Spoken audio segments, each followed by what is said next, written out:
പ്രിയ DCL കൂട്ടുകാരെ, 2026 July 19 New York സിറ്റിയിലെ New Jersey stadium ഇളകി മറിയുകയാണ്. അർജന്റീനയെ ഒരു ഗോളിന് തോൽപ്പിച്ച് സ്പെയിൻ ഫിഫ ലോകകപ്പ് വിജയം നേടിയ നിമിഷം. സ്പെയിൻ ടീമിൻ്റെയും ആരാധകരുടെയും വിജയാരവങ്ങൾക്കും അർജന്റീനയുടെയും മെസ്സി ഫാൻസിൻ്റെയും ആർത്തനാദങ്ങൾക്കുമിടയിലൂടെ തനിക്ക് കിട്ടിയ സ്വർണ്ണ മെഡലും കയ്യിൽ ഉയർത്തി ഗാലറിയിലേക്ക് നോക്കിക്കൊണ്ട് ഗ്രൗണ്ടിന്റെ അരികിലൂടെ ഒരാൾ ഓടുകയാണ്. അയാളുടെ പേരാണ് നിക്കോ വില്യംസ്. ആഫ്രിക്കൻ വംശജനായ സ്പാനിഷ് ഫുട്ബോൾ ടീം അംഗം. ഇക്കഴിഞ്ഞ ജൂലൈ 12-ന് 24-ാം പിറന്നാൾ ആഘോഷിച്ചവൻ. മകനെ എന്ന വിളിയുമായി ഗാലറിയിൽ നിന്ന് ഇരു കൈകളും നീട്ടി നിന്ന മരിയ ആദർ എന്ന അവന്റെ അമ്മയെ കണ്ടതും ഈറനണിഞ്ഞ മിഴികളോടെ നിക്കോ തന്റെ മെഡൽ അമ്മയുടെ കഴുത്തിൽ ചാർത്തി. ചുറ്റും പൊതിഞ്ഞ ചാനലുകളോടവൻ പറഞ്ഞു, കളിക്കളത്തിൽ എനിക്ക് വളരെ വേഗം ഓടാൻ കഴിയും, എന്നാൽ എനിക്കെൻ്റെ അമ്മയോളം വേഗത്തിൽ ഓടാനാവില്ല. കാരണം ജന്മനാടായ ആഫ്രിക്കയിലെ ഘാനയിൽ നിന്ന് രക്ഷപ്പെട്ട് സഹാര മരുഭൂമി താണ്ടിയാണ് അമ്മയും അച്ഛനും സ്പെയിനിലെത്തിയത്. അതിനാൽ എൻ്റെ അമ്മയ്ക്കാണ് ഈ മെഡലിന് എന്നേക്കാളും അർഹത.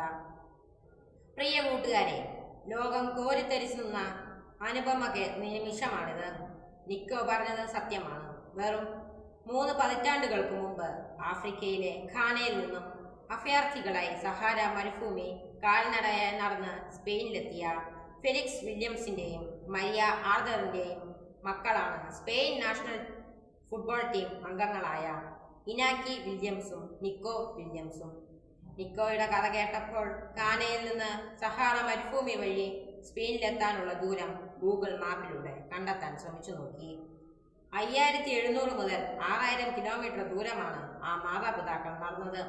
കാൽനടയായി നടന്നാൽ ഏകദേശം 130 മുതൽ 150 ദിവസം നിർത്താതെ നടക്കണം ഈ ദൂരം പൂർത്തിയാകാൻ. ഒരുപക്ഷെ അവർ ഘാനയിൽ നിന്നും അൾജീരിയയിലൂടെ സഹാര കടന്ന് ഒറാനിൽ നിന്ന് കപ്പൽ കയറി അലിക്കാന്റെ തീരത്തിറങ്ങി അഗോസ്റ്റിലൂടെ സ്പെയിനിലെത്തിയിട്ടുണ്ടാകും. അല്ലെങ്കിൽ വെസ്റ്റ് സഹാറ വഴി നടന്ന് മൊറോക്കോ കടന്ന് ജിബ്രാൾട്ടർ ഇടുക്കിലൂടെ സ്പെയിനിലെത്തിയിട്ടുണ്ടാകും. കൂട്ടുകാരെ, നിങ്ങളുടെ ഇന്നിലേക്ക് നിങ്ങളുടെ മാതാപിതാക്കൾ നടന്നു തീർത്ത ഇന്നലകൾ എത്രയെന്ന് എത്ര പേർക്കറിയാം? എൻ്റെ മാതാപിതാക്കളും നിങ്ങളുടെ മാതാപിതാക്കളും ജീവിതത്തിൽ നിരവധി സഹാര മരുഭൂമി യാത്രകൾ നടത്തിയിട്ടുള്ളവരാണ്.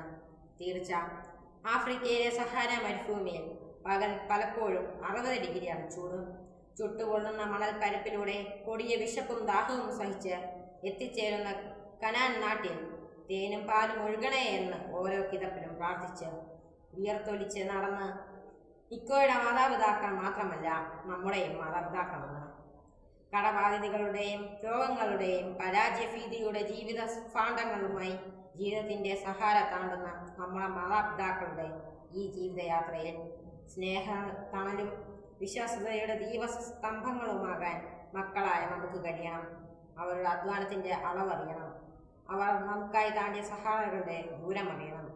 അപ്പോൾ തൻ്റെ പൊന്നായ അമ്മയോളം വരില്ല ഈ പൊന്നിൻ്റെ മെഡൽ എന്ന് തിരിച്ചറിഞ്ഞ നിക്കോയെപ്പോലെ നമ്മുടെ കന്യാത്വത്തിൻ്റെയും സ്ഥിര പരിശ്രമത്തിൻ്റെയും വേർപ്പുതുള്ളികൾ പതിച്ച ജീവിതമാകുന്ന മെഡൽ ഉയർത്തി നമുക്കും പറയാൻ കഴിയും, അമ്മ പൊന്നമ്മയല്ലേ, തങ്കമ്മയാണ്.